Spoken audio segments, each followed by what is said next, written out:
Hey all, it's Monday and we are back with another video here at 7 a.m. Trenton. Now we're not going to be tasting at 7 a.m. but we should try that one. We should try. We should. Honestly, that would make my Monday a lot better. I'm not going to lie to you. We should actually try filming sometime at 7 a.m. and let the folks know that it is 7 a.m. legit and call it breakfast bourbon video or something. What's the best breakfast? We got to do that. We got to do it. See, this is how we do things. If you want to see that, let us know. We just start thinking out loud of crazy things and it ends up to be an idea. Dude, we could do a breakfast bourbon and a brunch bourbon. We could do that. If you're into brunch, I love brunch. If you want to see that, let us know. Please. Yeah. That'd be a lot of fun. I don't know about getting up that early to drink, but we've done it before, so might as well do it on a video. What do we got, though? This is going to be exciting. It's exciting to me. Ever since Bardstown came out with their Origin series, it put me on a whole nother plane of thought process for Bardstown. Yep. A lot of their releases back in the day were just higher priced. Yeah.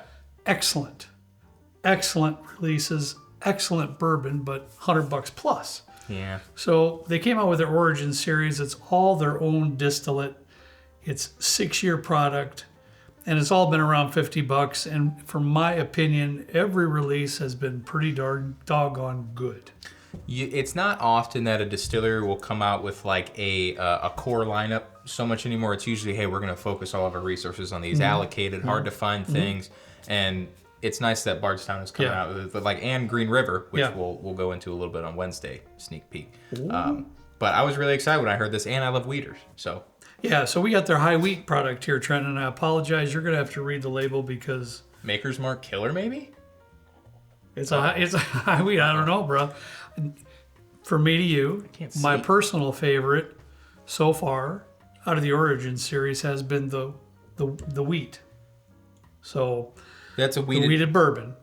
That's a high wheat. Oh, okay, I see. So, they have the high rye over here too. I just set them out here just so y'all can see them. But they got high rye, the wheat, and this is the high wheat. Kyle, cue up the B-roll I'm going to put in here. Otherwise, people are going to be seeing me struggle to read this font here. I couldn't do it. I tried. This was distilled in 2018, so it is a 6-year. It comes in at 53% corn, 39% wheat, and 8% malted barley. Yeah, and another thing, kudos to Bardstown for being transparent. Yeah, love it. Everything that's in their bottles you can find on their label. Yeah. And as a consumer, there's nothing that I appreciate more than knowing what I'm going to be purchasing. I can make a good choice and a good decision. Yeah. So kudos, Bardstown. So 39%, is that what you said, right? Yeah. 39% wheat. Wow. Okay. Dude, that smells. That's up there. That smells really good. Not even a taste, Trenton. I was just going to ask. Are you proud of me? I am. No, sir. Not even a taste. I have to be honest, though. I did have a little nip of this wheated bourbon just before we started filming, just to kind of get my palate adjusted to maybe what this might taste, so I might be able to give an opinion. I will actually. I'm gonna grab a Glen after this. I'll try this too and see how kind of this is. But we're missing the rye up here, but there's 4. I don't know if they're coming out with any more in the Origin series. I don't know. But right now it's 4 in the lineup. They got these 3 and then the rye, which is also very good. Somehow the rye ended up filtering to Trenton's house. See, I don't know why, because I have like 2 of them. Shocker. So I'll bring that other one when I get back. All right, cool. This smells really nice, though. It does. It smells. Man, it does. It smells. You get a lot of wheat up front. There's definitely a beautiful wheat grain note that's like a mature wheat grain note in there.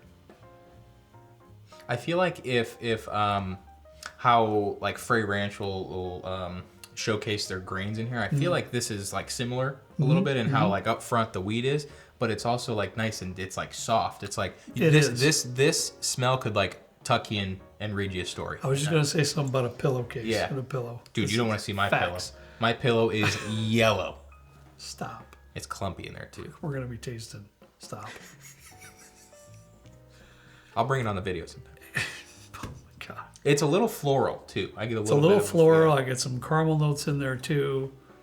There's a little bit of hay rolling around in there, but all in a lovely way. Hey. All you know. Well, what am I going to do? All right, well. Yeah. Definitely appealing. 106 proof. I don't know if we said that. Did you say that? 106 proof, so a nice proof too. What? I'm kind of confused. Wow. Wow. I don't know if I've ever had a bourbon with that high of a wheat content. It's throwing me for a loop. No, it is. I've had wheat whiskeys, don't get me wrong. Yeah. But a bourbon, legitimate bourbon, that's that high of a wheat percentage in the mash bill. That wheat is up front, center, and it's glorious. If I'll say this right now, if you don't like wheated bourbons, you are not gonna like this. 100%. It's very wheat forward. It's just on the cusp, in my opinion, for my palate. It's like just before the line of maybe a little too much wheat. But it's soft. The palate's like really creamy. Really nice mouthfeel on that. Speaking of that, it seems to me, Trenton, there's some oak in there. There's definitely some oak in there rolling around. I am getting a little bit of that creme brulee type note or pastry type note. It's almost like buttery, like a croissant. A buttery, flaky crust. Exactly. We did this before, and that's the second time I've done it correctly. Yeah. Buttery, flaky crust. But he's right. A buttery, crispy flake. Yeah. That's exactly right. That's 100% right. Definitely wheat forward, but I'm digging it myself. I'm trying to find there's this sweetness in it, and I can't quite put my finger on it as to what it actually is.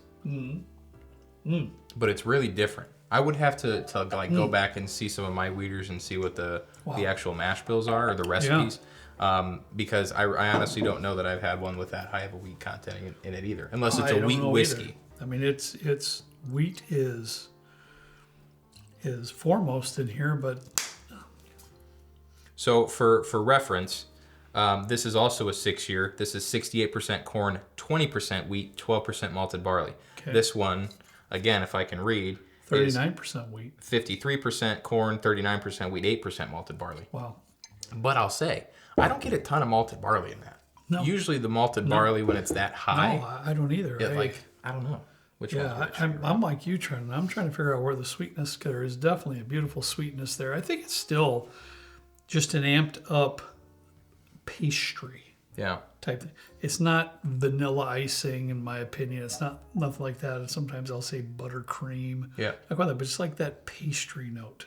It's almost like, I might be using this word incorrect. It's almost like savory to a degree. It's not, the indigestion. It's not up front with like sweet like you might get in like a caramel or a confectionery sugar or something. It's you got to really search for it. This is an interesting pour, and I don't know which one that I did. For $50 too. Let's say that one more time, because that is truly something I could sit down with for a while and discover some things and figure it out. That's what you want. Am I right? So $50. So far, so good. I'll say I have been liking that in some of the... when I purchase stuff now, I kind of go out on a limb on some stuff just to find stuff a little bit different. Like that, I didn't purchase it, but that Rock Castle was like the most recent example. Probably not a lot of people know what Rock Castle is, hopefully now, but it's really good stuff. Barrel House Distilling. This is one that I would have to like let open up maybe for a couple days, go back to it and sit down and be like, what the heck am I drinking? It's awesome. Yeah, it's a different drinking experience. It's a different bourbon experience with the high wheat, but I loved it.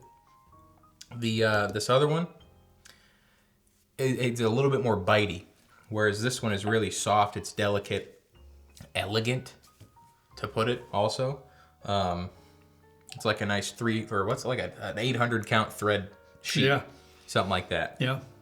Well, I have to be honest here. I'm at a tie. I like both of these very well. This was my favorite in the Origin series. Yeah, I really have to think it long and hard to figure out which one would be number one for me moving forward.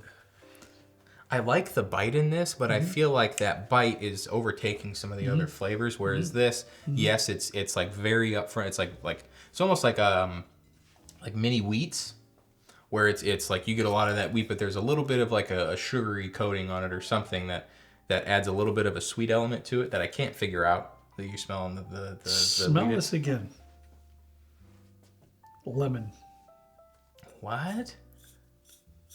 Lemon. Tell me you can't get a little lemon. Now that you said it, I get a little bit of lemon. I'm just saying. When I was a kid, my grandma used to give us these like Italian ices, and they came in this. It came in like a black tube. Love those things. It was like a black tube, Yeah. and we would just eat the you know what out of those in the summertime when we would just be off in the field somewhere or whatever with the Italian ice. And I remember sometimes like the outside paper got way too like soggy. It was nasty, but you just went in for it anyways. Mm.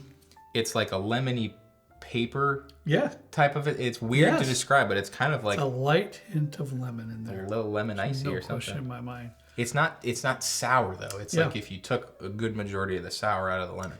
Once again, it's like I said before, I believe this is a pour that you can kind of go back to and and figure some things out, search for some new palate notes, aromas. For $50, you can't beat that experience. I think outside of the rye, because I think the rye is my favorite of the Origin series, surprise, surprise, but I really do think this might be like my second.